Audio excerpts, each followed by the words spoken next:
हमेशा महिलाओं को बैक स्टेप पे रखा जाता है और आज भी वो वहीं खड़ी हैं। जब भी 8 मार्च आती है तो हर एक पार्टी के हर एक नेता महिला के ऊपर बात तो बहुत करता है, महिला सशक्तिकरण के बातें पे हमारे देश की खिलाड़ी बेटियां बैठी और वो धरना करती बालों से घसीट के उनका धरना उठवा दिया गया। किसी की बेटी थी। आज आप स्कूलों में देखें तो कोई पाबंदी नहीं है। हमारा जरूर एक विधायक रहे अभय सिंह जी चौटाला, लेकिन हरियाणा प्रदेश पूरे प्रदेश की लड़ाई अगर लड़ने का काम करा तो अभय सिंह जी चौटाला ने किया।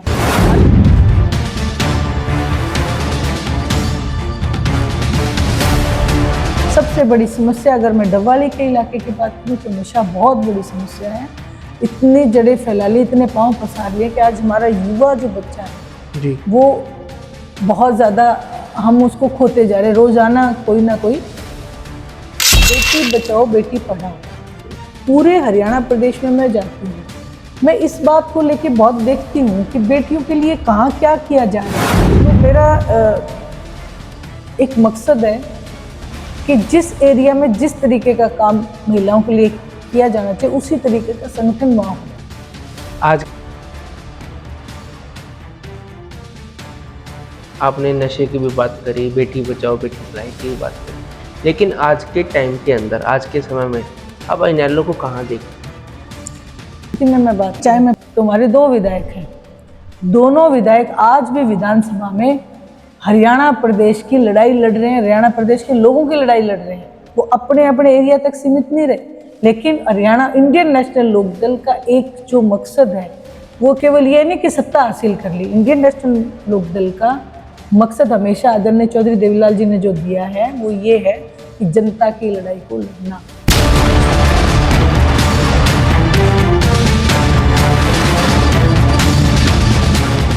चौधरी देवीलाल जी ਦੇ ਪਰਿਵਾਰ ਦੀ ਗੱਲ ਹੁੰਦੀ ਹੈ ਤਾਂ ਚੌਟਾਲਾ ਪਰਿਵਾਰ ਅਕਸਰ ਸੇਵਾ ਦੇ ਵਿੱਚ, ਰਾਜਨੀਤੀ ਦੇ ਵਿੱਚ ਇੱਕ ਵੱਡਾ ਰੁਤਬਾ ਰੱਖਦਾ ਹੈ। ਉਸੇ ਰੁਤਬੇ ਦੀ ਅੱਜ ਗੱਲ ਕਰਨ ਜਾ ਰਿਹਾ ਹਰਿਆਣਾ ਦੇ ਵਿੱਚ।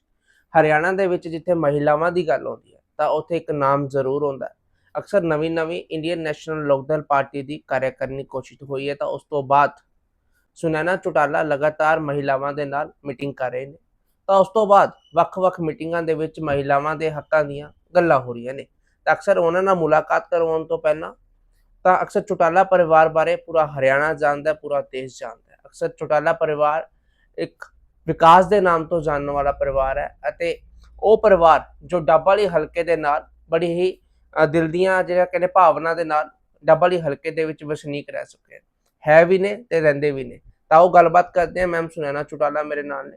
मैम सत श्री अकाल, राम राम। सत श्री अकाल, राम राम। कैसे हो? ठीक हो? एकदम बढ़िया। आज की मुलाकात आपसे खास है क्योंकि आज जो कार्यकारिणी इनेलो की घोषित हुई, आपको एक बड़ा ओहदा भी दिया गया है, आप चौटाला परिवार की पुत्रवधू भी हैं, तो कैसा समझते हैं? देखो, सबसे पहले बात, मैं परिवार से अलग होकर पार्टी की कार्यकर्ता हूँ और मैं एक कार्यकर्ता के रूप में ही काम करती हूँ, क्योंकि जो जिम्मेवारी मुझे जहाँ दी जाने की हमेशा कोशिश रहती है मेरी। और आज भी मुझे जब प्रदेश का प्रभारी बनाया गया है तो सबसे पहले तो मैं शीर्ष नेतृत्व का धन्यवाद करना चाहती हूँ कि उन्होंने मुझे इस काबिल समझा और मुझे ये बहुत बड़ी जिम्मेवारी दी। वहीं मेरा एक महिलाओं के प्रति, जब मैं देखती हूँ हरियाणा प्रदेश में आज जो महिलाओं की स्थिति है, हमेशा महिलाओं को बैक स्टेप पे ही रखा जाता है और आज भी वो वहीं खड़ी हैं। जब भी 8 मार्च आती है तो हर एक पार्टी के हर एक नेता महिला के ऊपर बात तो बहुत करता है, महिला सशक्तिकरण की बातें करते हैं, लेकिन महिलाओं के लिए कोई कुछ नहीं करता। तो मेरा एक ये उद्देश्य है कि हरियाणा प्रदेश की महिलाओं को एक माला में पिरो के और मजबूती के साथ उन्हें वो मंच दिया जाए जहाँ से वो अपनी व्यथा को बता सके और अपने लिए कुछ कर सके। बिल्कुल, आपने कहा कि महिलाओं के नाम पर राजनेता तो बड़ी राजनीति भी कर जाते हैं। आप भी राजनीति में हैं। अक्सर आप भी वोट मांगने जाते हैं। वोट मांगने के समय आप महिलाओं को, आप कई राजनीतिक दल बड़े-बड़े सपने दिखाते हैं, लेकिन उसके बाद महिलाओं की जो मान सम्मान बनता है उनको मिल नहीं पाता। अक्सर वो उसका कारण क्या रहने वाला है? उसका कारण यही है कि महिला सशक्तिकरण के ऊपर काम नहीं करते, डेवलपमेंट करती नहीं है कोई भी गवर्नमेंट आती है जैसे। हम्म, तो अभी महिलाओं के लिए 33% का एक हमें दिया गया है, लेकिन अभी भी आप देखें कि मौजूदा सरकार में कि क्या महिलाएं 33% बन पाई हैं या कर पा रही हैं कुछ। आज आप देखेंगे गांव गलियारे में क्या स्थिति हो जाती है, महिला सरपंच जरूर होती है, लेकिन उसकी जितना भी काम है उसका पति संभाल रहा होता है, फिर भी वो महिला को फिर आगे नहीं आने देते। मैं आज भारतीय जनता पार्टी जो पिछले 10 साल से सत्ता में है, और एक नारा हमें दिया गया था, बेटी बचाओ बेटी पढ़ाओ। पूरे हरियाणा प्रदेश में मैं जाती हूँ, मैं इस बात को लेके बहुत देखती हूँ कि बेटियों के लिए कहाँ क्या किया जा रहा है। हम्म, जहाँ बेटी पढ़ाओ की बात अगर मैं सबसे पहले करूँ हम्म, तो कोई नया कॉलेज, हम्म, कोई नई संस्था हम्म, या कोई भी नया स्कूल जो बेटियों के नाम पे बना हो, हम्म, ऐसा मुझे कहीं दिखाई नहीं दिया। बशर्ते उल्टा उसके गांव में जो स्कूल हैं, गवर्नमेंट स्कूल हैं, वो बंद किए जा रहे हैं। हमारी बेटियों को वैसे भी आज हमारा जो सामाजिक ढांचा जो है, उनको बहुत ज्यादा दूर तक पढ़ने के लिए नहीं भेजते माँ बाप, क्योंकि अगर बेटियों को पढ़ने के लिए भेजे तो उनके साथ उनके भाई या उनके पिता को जाना पड़ता है। हम्म, अगर भाई और पिता साथ चला जाएगा तो कमाई कौन करेगा, घर घर में खर्चा कैसे चलेगा। तो बेटियों को ना तो मैंने देखा कि कोई व्यवस्था है ऐसी कि बसेस में या स्पेशल कोई बस हो दूर जाने के लिए, वो नहीं है। वहीं जब आप गांव के भी स्कूल बंद कर दोगे तो हमारी बेटियां निरक्षरता की तरफ जा रही हैं, स्कूलों में भी बेटियों की हाजिरी नहीं हो पाएगी, तो बेटियां तो पढ़ नहीं पाएंगी। वहीं अगर बेटी बचाओ की बात करो तो बेटियों को बचाने के नाम पे इतना बड़ा खेल जो हो रहा है, आप देखें जंतर मंतर पे हमारे देश की खिलाड़ी बेटियां बैठी और वो धरना करती, बालों से घसीट के उनका धरना उठवा दिया गया, किसी की बेटी थी।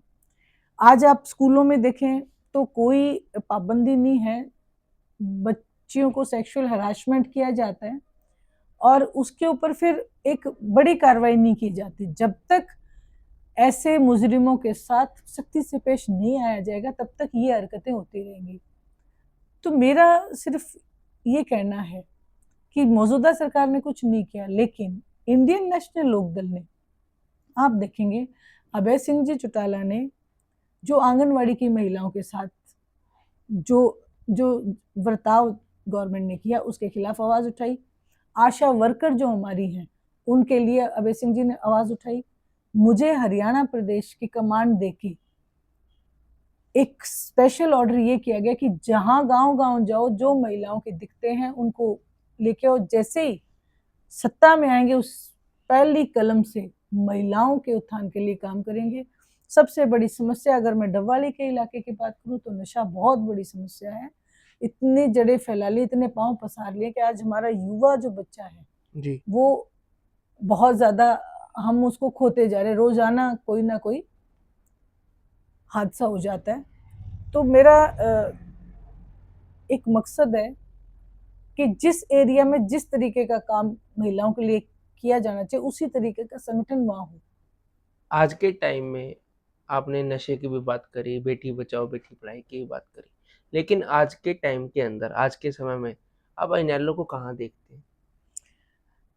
चाहे मैं पिछली बार देख कहूँ या अब की बार कहूँ, पिछले विधानसभा में हमारा जरूर एक विधायक रहे अभय सिंह जी चौटाला, लेकिन हरियाणा प्रदेश, पूरे प्रदेश की लड़ाई अगर लड़ने का काम करा तो अभय सिंह जी चौटाला ने किया।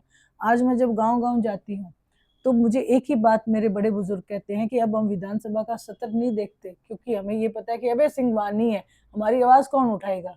और अगर मौजूदा स्थिति में मैं बात करूं तो हमारे 2 विधायक हैं, दोनों विधायक आज भी विधानसभा में हरियाणा प्रदेश की लड़ाई लड़ रहे हैं, हरियाणा प्रदेश के लोगों की लड़ाई लड़ रहे हैं। वो अपने अपने एरिया तक सीमित नहीं रहे, लेकिन हरियाणा इंडियन नेशनल लोकदल का एक जो मकसद है वो केवल ये नहीं कि सत्ता हासिल कर ली। इंडियन नेशनल लोकदल का मकसद हमेशा आदरणीय चौधरी देवीलाल जी ने जो दिया है वो ये है कि जनता की लड़ाई को लड़ना, और उस हद तक लड़ना जब तक उस लड़ाई को हम जीत ना दें।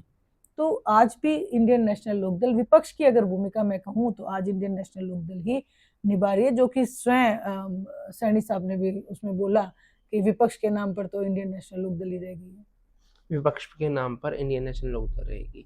तो चौटाला साहब के जाने के बाद क्या इनेलो उसकी उनकी कमी है जो रहेगी? निश्चित रूप से जो आदरणीय ओम प्रकाश जी चौटाला है वो एक, मैं ये नहीं कहूँगी एक इंसान ने, एक पूरी पुस्तक जो है वो रहे हैं। और न केवल इंडियन नेशनल लोकदल, न केवल परिवार, हिंदुस्तान की राजनीति में भी उनकी कमी हमेशा खलती रहेगी।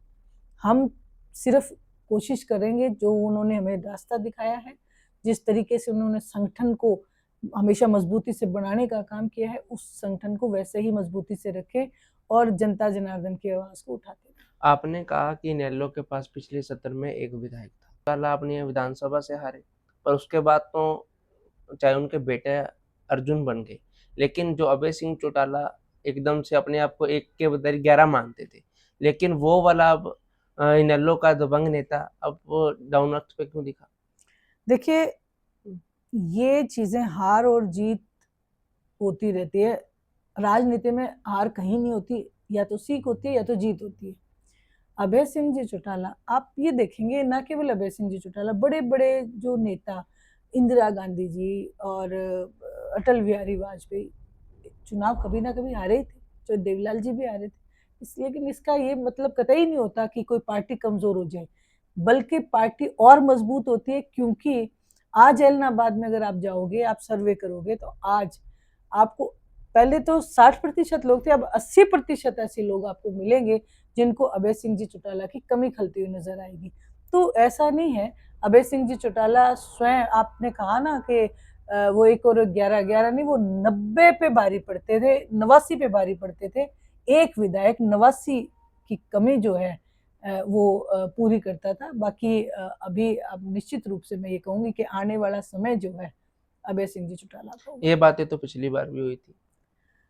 हर बार देखो, हर एक पार्टी को पॉजिटिव लेके चलना चाहिए। जी। पिछली बार जो सिचुएशन जो बनी, निश्चित रूप से ऐसी कोई दो राय नहीं थी कि हम सत्ता में ना आते, लेकिन जो जो सिचुएशन बनी, कहीं ना कहीं जो किसान आंदोलन था, किसान आंदोलन में कुछ, मैं आम किसान की बात नहीं करूंगी, कुछ नेता ऐसे थे जो कांग्रेस के द्वारा प्लांटेड थे, जिन्होंने ये स्वीकारा भी है कि हमने कांग्रेस के लिए मंच तैयार करा।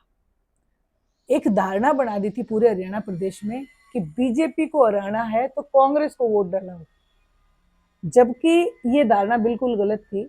बीजेपी को तो एक निर्दलीय भी हरा सकता था, वोट तो जनता का है, लेकिन जनता को बरगलाया गया। और जिस दिन नतीजे आए, जनता को कांग्रेस की भी सारी स्ट्रेटेजी समझ में आ गई। जो कांग्रेस के नेता इंडियन नेशनल लोकदल को बी टीम कहते थे, वो स्वयं उनकी ABC सारी टीम वो खुद निकले।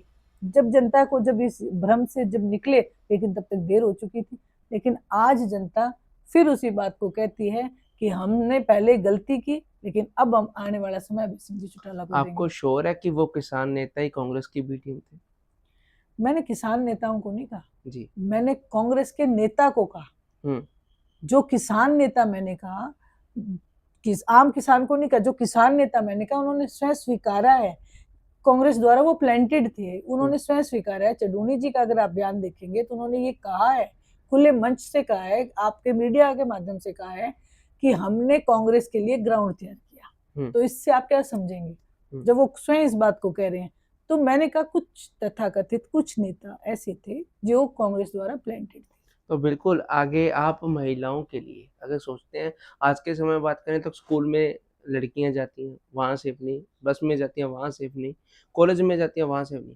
क्यों? इसलिए सुनैना चौटाला के क्या प्रयास रहने वाले हैं? अक्सर सुनैना चौटाला महिलाओं के लिए हकों की आवाज़ बनी है, पूरे हरियाणा ने देखा। आपने एक कहा शेरनी वाला जो रूप है वो पूरे हरियाणा में पहले भी बनाया, तो अब भी क्या वो शेरनी वाला रूप अपनाने के लिए तैयार है? निश्चित रूप से, क्योंकि देखिए, परिस्थितियां बनाती हैं। जब मैं महिलाओं के ऊपर अत्याचार होता देखती हूँ, जब मैं देखती हूँ कि बेटियां, मैं जब जा रही होती तो मैं देखती हूँ बस स्टैंड के ऊपर हमारी बेटियां बेहाल खड़ी होती है पसीने में, और बस आती है, बस पे धक्का मुक्की करके और चढ़ जाते हैं, हमारी बेटियां फिर खड़ी रह जाती है। घंटों घंटों उन्हें बस का इंतजार करना पड़ता है। और फिर हम उनमें अपना भविष्य देखें तो वो बच्चे कैसे भविष्य के लिए ठीक रह पाएंगे जब उनको समय ही नहीं मिलेगा पढ़ाई का। घर जाते हमारी बेटियों के ऊपर और भी जिम्मेवारी होती है, घर के अंदर घुसते ही माँ बाप भी कहते हैं कि बेटियों को खास तौर पे भी चूल्हे चौके का भी काम सीखो। बेटियों के ऊपर इतना बर्डन है, मैं चाहती हूँ वो बर्डन कम हो। एटलीस्ट इतना तो जरूर होना चाहिए कि उनको घर से, गांव से लेके कॉलेज तक के व्हीकल की सुविधा मिलनी चाहिए, ताकि वो पढ़ सके और एक अच्छे समाज का निर्माण कर सके। क्योंकि बच्चे का पहला गुरु माँ होती है। जब वो एक माँ पढ़ी लिखी होगी, जब एक स्वाभिमानी माँ होगी, जो अपने दम पे खड़ी माँ होगी, वो अपने बच्चे को भी उसी तरीके से बनाने का प्रयास करेगी। तो एक सामाजिक ढांचे के लिए भी महिला का सक्षम होना, मजबूत होना बहुत जरूरी है। क्या रणनीति क्या रहने वाली है, क्या महिलाओं के लिए योजना क्या तैयार करी है इनेलो ने? क्योंकि अभी चुनाव गए हैं तो समय समय पे छोटे बड़े चुनाव आते रहते हैं, लेकिन तब से इनेलो क्या अब से अपना ग्राउंड तैयार करेगी या फिर आगे की रणनीति इनेलो की क्या रहेगी? इंडियन नेशनल लोकदल का बहुत स्पष्ट ही एक मोटिव है कि जो भी दबा कुचला वर्ग हो उसको ऊपर लेके आना। जो पिछले आप अगर देखेंगे, रिकॉर्ड खंगालेंगे, तो आदरणीय चौधरी देवीलाल जी से लेके ओम प्रकाश जी चौटाला और अब अभय सिंह जी चौटाला, एक ही कोशिश रही है कि जो दबा हुआ हमारा समाज का जो भी वर्ग हो उसको हम ऊपर लेके आए। महिलाएं भी उनमें से एक हैं। तो हमारी यही कोशिश रहेगी कि हर महिला सक्षम हो। जो आपने कहा स्ट्रेटेजी, तो स्ट्रेटेजी हमारा एक ये है कि मौजूदा गवर्नमेंट में तो हम है नहीं, लेकिन हम महिलाओं की आवाज जहां जिस महिला को जिस तरीके की जरूरत होगी मदद की, उसमें हम खड़े मिलेंगे। और वही एक कोशिश ये रहेगी कि जो ग्रामीण अंचल में महिलाएं हैं वो खुल के आगे आए, उनको मंच दिया जाए और राजनीतिक रूप से अगर वो चाहें तो उनको मजबूत किया जाए। जहां राजनीतिक रूप से मजबूत किया जाए, वहीं छोटे छोटे उद्योग हमारे एक प्लान में है कि छोटे छोटे उद्योग जो है महिलाओं के लिए हो, ताकि वो भी अपनी एक कहते हैं ना अपनी इनकम खुद कर सके अपने बच्चों के लिए या अपने लिए। अगर आप खुद की कमाई के 500 रुपए भी होते तो एक रौब होता है कि मेरे कमाई के हैं। तो वो एक महिलाओं के लिए मैं करना चाहती हूँ। वो आप करना चाहते हैं महिलाओं बिल्कुल। के लिए। तो अक्सर महिलाओं को दिखते हैं कि सेल्फ डिपेंड होना बड़ा मुश्किल है। आपने कहा महिलाओं को सेल्फ डिपेंड होना देखना चाहती हूँ मैं, हम्म लेकिन वो बड़ा मुश्किल है। हम्म लेकिन वो तब होगा जब एक महिला चाहेगी, लेकिन महिला महिला चाहेगी। महिला चाहेगी। हम्म तो महिला कैसे चाहेगी? वो महिला को कैसे वो ग्राउंड है वो इनेलो तैयार करेगी या महिला को जागरूक करेगी? देखो, ये बहुत अच्छा क्वेश्चन है। आज तक जितने भी राजनीतिक रूप से महिलाएं आई हैं, हुँ, जो मैं कलम की ताकत की बात करूं, हुँ, जितनी भी आई हैं, कलम की ताकत से उन्होंने महिलाओं के लिए क्या किया? ना के बराबर काम किया। आज भी सत्ता में बहुत सारी महिलाएं बैठी हैं, लेकिन महिलाओं के लिए क्या कर रही हैं? हुँ, मेरा ये मानना है कि जब ये ताकत एक महिला के पास आई तो उसको महिला को मजबूत बनाना चाहिए। आप ये देखें, आदरणीय चौधरी देवीलाल जी ने बुजुर्गों को कितना मजबूत बनाया। हुँ, उन्होंने बुजुर्गों के लिए एक बहुत बड़ा प्लान कर दिया। आज तक बुजुर्ग उनका गुण गा रहे हैं। मैं भी ये चाहती हूँ कि महिलाएं इस बात को याद रखें कि कोई महिला नेत्री थी जिन्होंने हमारे लिए काम किया। उसमें मैं जो करना चाहती हूँ, जो महिलाओं को जहां जागरूक करना चाहते हैं, आज जागरूक हैं महिलाएं। सिर्फ हमें उन्हें थोड़ा सा पुशअप देने की जरूरत है। वो कैसे मिलेगा? जैसे आज गांव के सरपंच बनती है महिलाएं, तो उनको ये बात बतानी पड़ेगी कि सरपंच की कुर्सी आपकी है, आप उसको अपने पति या किसी को हैंडओवर नहीं करें, वो बताएंगे। दूसरी एक चीज और है कि हमारे गांव में बहुत टैलेंट है, एजुकेशन कम है, लेकिन कढ़ाई बुनाई पंखी दरी बनना ये बहुत सारे टैलेंट है। इस टैलेंट को हम यूज नहीं कर रहे हैं, इसको हम प्रदेश के लिए यूज कर सकते हैं। उनको भी एक प्लेटफॉर्म दे सकते हैं, उनका जो एग्जीबिशन लगना चाहिए, उनको इस प्लेटफॉर्म पे आके उनका अपनी जो बनाई हुई चीजें हैं वो जब उनको सेल करेंगी, जो उनको खरीद के लेके जाएगा, तो उनको जो पैसा उनका लगा है उतने पैसे का वो सेल करेंगे, तो उनको भी एक अपने अंदर एक कॉन्फिडेंस आना बहुत जरूरी है। ये नहीं है बात पैसे की, नहीं, पैसे तो उनके पति भी दे देते हैं उनको, लेकिन अपने अंदर का कॉन्फिडेंस उसको जगाने के लिए हमें महिलाओं को इस ट्रैक पे लाना पड़ेगा। आप भी किसान की बेटी हैं।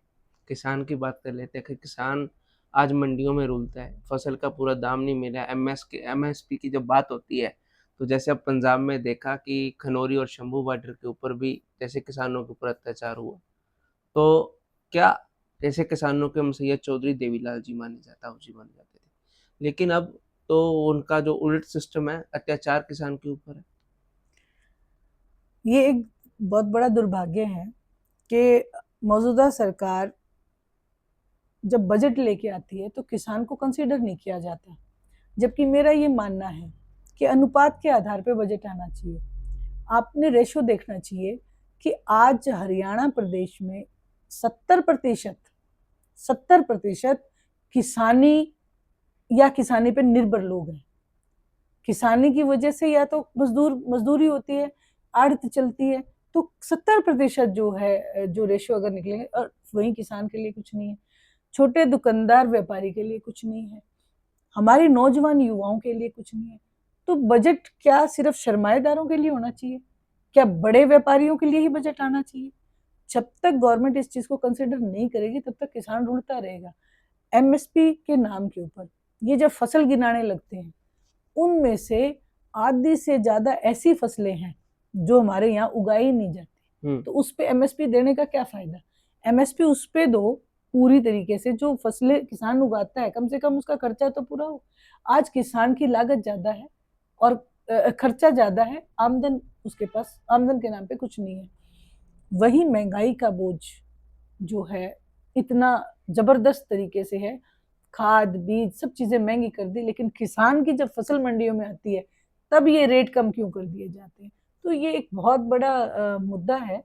और मैं तो ये कहूंगी कि किसान अब जाग चुका है और ये जो चीजें हैं इनको इम्प्लीमेंट करनी ही पड़ेंगी, आज नहीं तो कल। हम इसकी लड़ाई लड़ते रहेंगे। इनेलो किसानों के लिए भी बोली, महिलाओं के लिए भी बोली, अक्सर छोटे वर्ग के लिए भी बोली, बड़े वर्ग के लिए बोली, लेकिन कुछ मुद्दे ऐसे रहे जो पर्दे के पीछे भ्रष्टाचार रह जाता है, तो नशा रह जाता है। नशा तो आजकल तो देख रहे हैं कि लगातार नशे की अगर बात आती है तो नशा हर एक घर में है, कोई चाहे वो छोटा है चाहे वो बड़ा है। लेकिन लगातार जो पुलिस है वो कह रही है कि हमने तो इस वार्ड को नशा मुक्त कर दिया, इस गांव को नशा मुक्त, लेकिन उसी गांव में नशे के जो नौजवान हैं ओवरडोज से मृत्यु हो रही है उनकी। देखो, जो सिर्फ दीवारों पे लिखने से या कागजों में बताने से ये चीजें कंट्रोल नहीं होती हैं। इन चीजों को कंट्रोल अगर गवर्नमेंट चाहे तो रातों रात नशा कंट्रोल हो सकता है। जो गवर्नमेंट अपना टर्नओवर देखती है नशे के माध्यम से, उसको देखना बंद कर दे और जितने भी अपने एसपी हैं जो भी उनको सजग करे कि उनकी जिम्मेवारी होगी अगर यहाँ नशा बिकेगा तो। और पब्लिक को भी इस चीज के ऊपर संज्ञान लेना चाहिए, क्योंकि आने वाला भविष्य हमारे बच्चे हैं। जो वोटर है उसको भी ये देखना चाहिए कि आप जात पात धर्म बिरादरी के नाम पे वोट ना देके अपने भविष्य, आने वाले बच्चे के भविष्य के नाम पे वोट देना शुरू करें। और आपको ये लगता है कि दबंगता से अगर कोई इस चीज को कंट्रोल कर सकता है तो वो इंडियन नेशनल लोकदल है। ये बात आज मैं लिख के दे, जिस दिन इंडियन नेशनल लोकदल सत्ता में आएगी हरियाणा प्रदेश नशे से मुक्त हो जाएगा, ये मेरा दावा है। आपका दावा है कि हरियाणा प्रदेश नशे से मुक्त हो जाएगा, चलो आपकी बात मान लेते हैं। लेकिन डबवाली की बात करता हूँ मैं। डबवाली में सरहदी इलाका माना जाता है, क्योंकि एक तरफ राजस्थान भी लग गया, पंजाब भी लग गया और हरियाणा तो है ही। लेकिन इस इलाके में इतने के ओवरडोज हैं, लेकिन पुलिस प्रशासन मौन है। ये पहले भी लगते थे, क्या बॉर्डर पहले नहीं था? क्या चौटाला साहब के राज में क्या बॉर्डर नहीं था? तब ये चिट्टा बॉर्डर नहीं तो था। तब चिट्टा नहीं था। चिट्टा क्यों नहीं था? पंजाब में तो था, लेकिन हरियाणा में क्यों नहीं था? क्योंकि गवर्नमेंट सजग थी। चौटाला साहब आधी रात को 9:30 बजे 10 बजे चौकियों में फोन करते थे और ये पूछते थे, देखते थे कि वो तैनात है कि नहीं है। कमीशन का काम नहीं था तब। आज क्या है कि आज बेलगाम है प्रशासन, प्रशासन के ऊपर कोई लगाम नहीं है, इसलिए ये नशा ज्यादा जड़ें फैला रहा है। अगर लगाम हो तो क्या आपको लगता है ये बॉर्डर पहले भी थे और ये सदैव रहेंगे? लेकिन चेतना किसको है? गवर्नमेंट को। संज्ञान किसको लेना है? मौजूदा गवर्नमेंट। तो आज की मुलाकात आपसे खास हुई, तो आपके लिए बहुत बहुत थैंक यू, धन्यवाद। God bless you, wish you all the best. क्योंकि तेरे लिए मैं हमेशा यही कहूंगी कि हमेशा ऊंचाइयों पे जाए, मेहनत कर रहा है, इसी तरह मेहनत करता रहे और अपनी मम्मी का नाम रोशन करता रहे। Thank you. तो लगातार आज की मुलाकात थी वो सुनैना चौटाला जी से थी, जो आज की मुलाकात में काफ़ी हरियाणा की चर्चा हुई और डबवाली की के ऊपर जो नशे के खिलाफ जो बड़ी चर्चा थी वो हुई। लेकिन एक मुद्दा रहा कि आखिरकार डबवाली में किस तरह से नशे का कारोबार होता है, लेकिन सुनैना चौटाला जी ने वो बिल्कुल स्पष्ट कर दिया है कि आखिरकार किस तरह से लोग अपनी तस्करी करते हैं और क्या पुलिस उसके लगाम क्यों नहीं कर सकती। पंजाब हरियाणा लाइव से जतिन, धन्यवाद।